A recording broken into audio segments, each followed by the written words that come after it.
Hello, and welcome again to the Emmanuel International Outreach Ministries.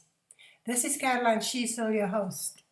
This morning, I would like to read in 2 Samuel chapter 13 from verses 1 to 22.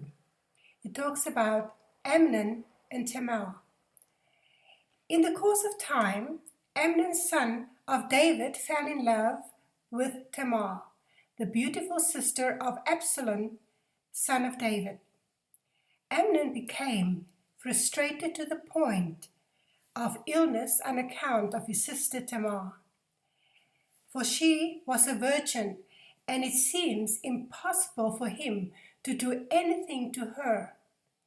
Now Amnon had a friend named Jonadab, son of Sameah.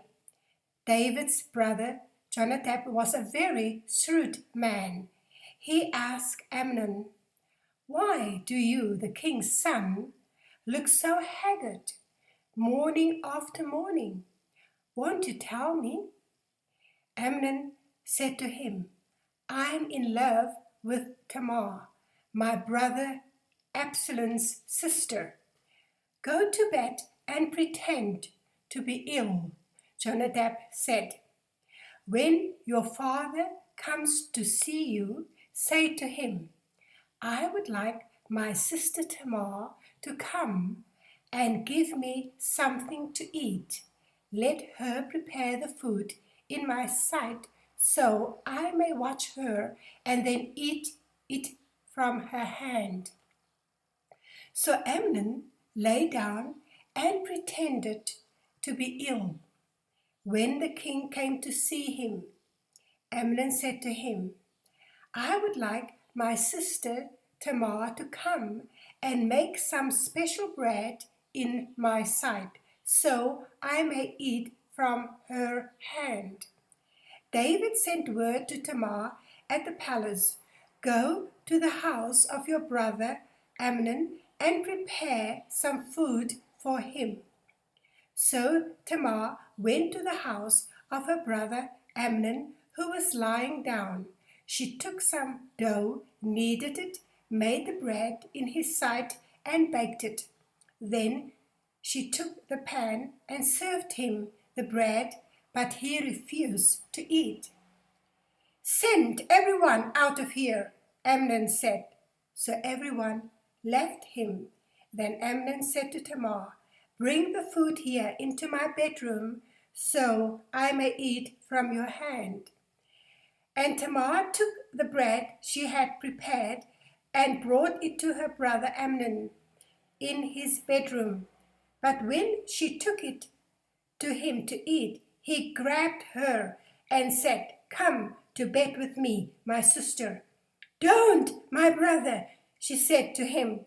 "Don't force me. Such a thing should not be done in Israel. Don't do the wicked thing. What about me? Where could I get rid of my disgrace? And what about you? You would be like one of the wicked fools in Israel. Please speak to the king. He will not keep me from being married to you." But he refused to listen to her, and since he was stronger than she, he raped her. Then Amnon hated her with intense hatred. In fact, he hated her more than he had loved her. Amnon said to her, "Get up and get out." "No," she said to him, "sending me away would be a greater wrong than what you have already done to me." But he refused to listen to her. He called his personal servant and said, "Get this woman out of here and bolt the door after her."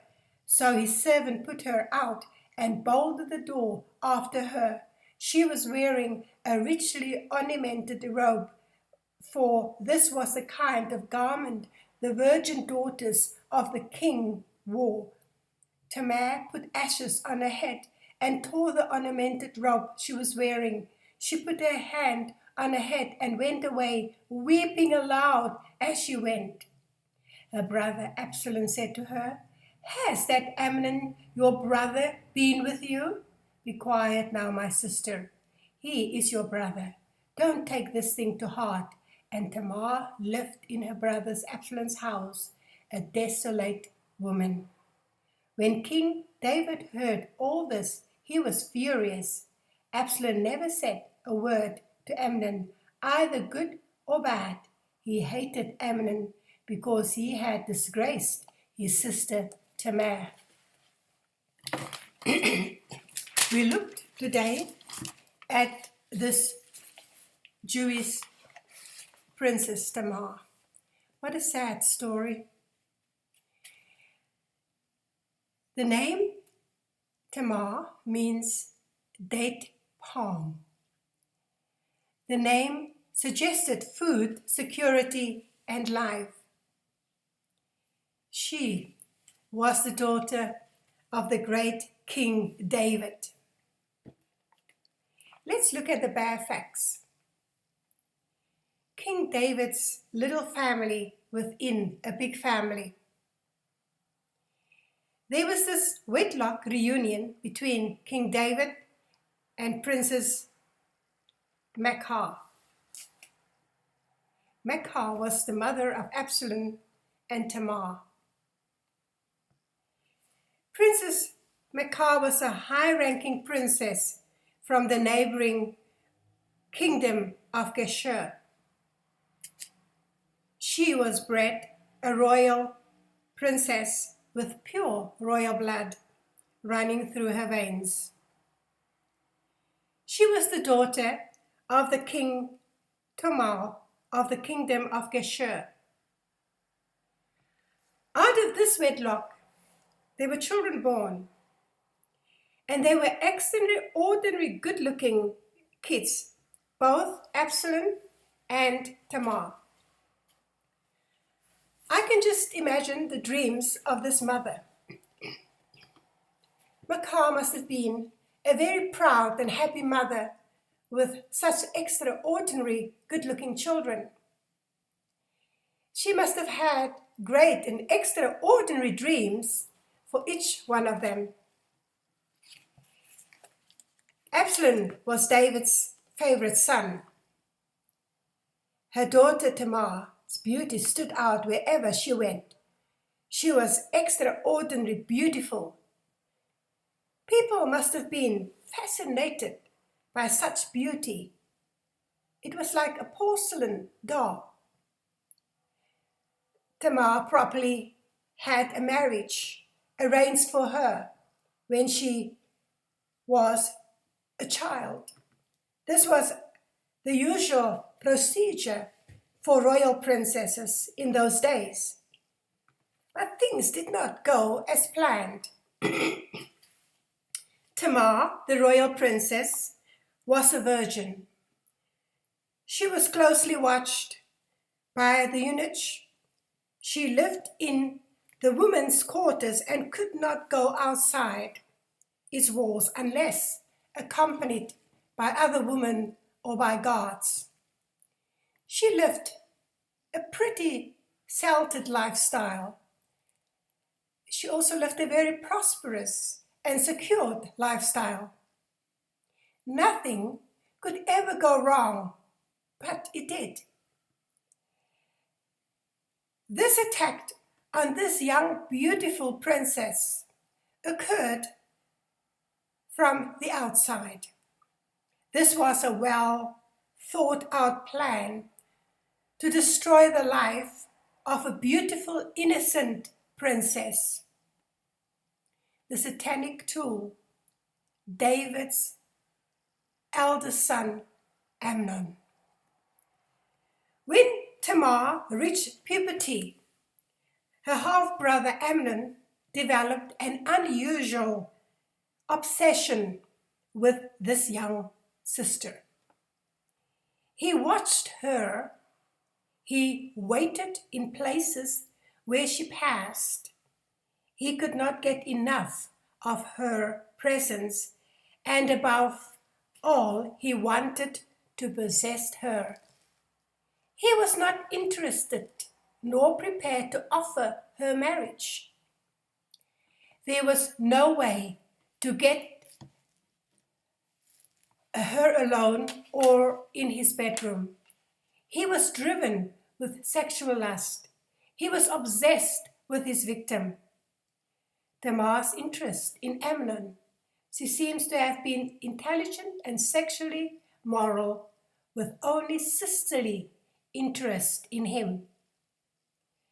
Amnon and his clever cousin Jonadab came up with a plan. They would lure Tamar into Amnon's room on the pretext that her half-brother was ill, and once alone there, Amnon would have what he wanted. Amnon pretended to be ill. His father, David, was concerned and visited his so-called ill son. Amnon admitted that yes, he might be able to eat if his sister Tamar cooked some food and fed it to him. King David immediately sent Tamar to come and tend to her brother. Tamar obeyed her father. She might have had reservations about coming to her brother's private quarters, but she had no choice. It was the command of the king. Law and custom required her to obey her father. Tamar cooked Amnon's meal and presented it to him. Amnon pretended to be sick and refused to eat. He ordered everyone out of the room, and because he seems ill and cranky, his servants obey. Now let's look at the rape of Tamar. Tamar became the victim of a terrible, obsessed, and evil half-brother Amnon. He molested her. She was alone, unguarded, and had no chance of fending him off.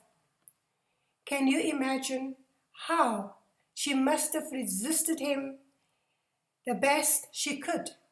How she argued and pleased and pointed out what he was doing was wrong, that they could marry if he wished, that rape would bring them no good, nothing.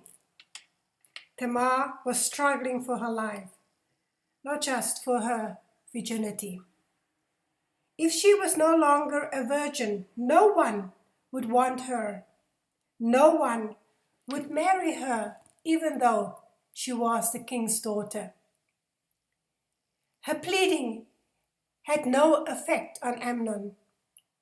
He was too strong for her and raped her. After this brutal business, his feelings for Tamar suddenly changed. He was revolted by the sight of her. He could not bear to look at her.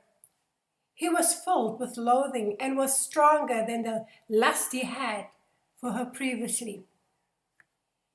He shouted at her to get out of his room, to get out of his sight. She pleaded with him, trying to retrieve something from the desperate situation. They might still marry, she argued. She was violated, cast out. She could never marry or have children, never have a normal life as far as the people around her were concerned. She would be a used object, unwanted and outcast. Amnon's servants literally threw her out of the room. Put this woman out of my presence, both. Bolt the door after her. Outside, Tamar collapsed on the floor, wailing. Nearby were the cooling ashes of the fire she had used to cook his food. She plunged a hand unto them, put the ashes unto her disheveled hair. Then as she staggered away, she tore the front of a richly embroidered outer robe as a sign of despair, with a hand on her head, the sign of a bereaved woman. She staggered through the palace corridors, crying aloud until she reached the harem quarters of her mother. Her appearance and the woman's quick realization of what had happened plunged the Haman into turmoil. Tamar, in the center of the storm, a position as darling of the king, petted princess now destroyed forever. What a sad story about this beautiful young Jewish princess. This is exactly what is happening in our world today. There are so many women who have been abused. There's so many evil and wicked things taking place in our world today. Just recently, I heard two very disturbing stories about two little baby girls that have been raped in South Africa. One 3-year-old and one 7-month-old babies. How wicked the world can still become. We're living in perilous days, and we're living in days where the wickedness will increase and lawlessness will increase. Therefore, we as Christians should be alert and keep our eyes open and start praying against this wickedness that Satan is pouring upon the earth. What a sad story about such an extraordinarily beautiful young lady whose life was ruined. No hope. She couldn't marry. She couldn't bear children. She became an outcast. And that's how many women today find themselves in that position where they had been physically, mentally, and psychologically abused. And I would like to ask God's blessings about those women. God knows your pain. God knows your sorrows. I want you to know that today you're not alone. That even though you have experienced such dramatic assaults on your lives, you can reach out to God. He's still there in your pain and in your sorrows. He said, I will never leave you nor forsake you, but that I will always be with you until the end of the days. He can turn your sorrows into joy. He can give you the peace that you need. Call unto Jesus today, and He will heal those wounds. I also think of the parents who lost their 2 little babies, and I pray that God will comfort their hearts today, and that they will feel and experience the love of God even in turmoil and pain. Nothing is impossible for God to reach out to you today, but you in return can reach out to Him. Give your pain and your burdens to Jesus. The Bible says, cast all your cares upon Him, for He careth for you. I want to pray God's blessings upon you today. Amen.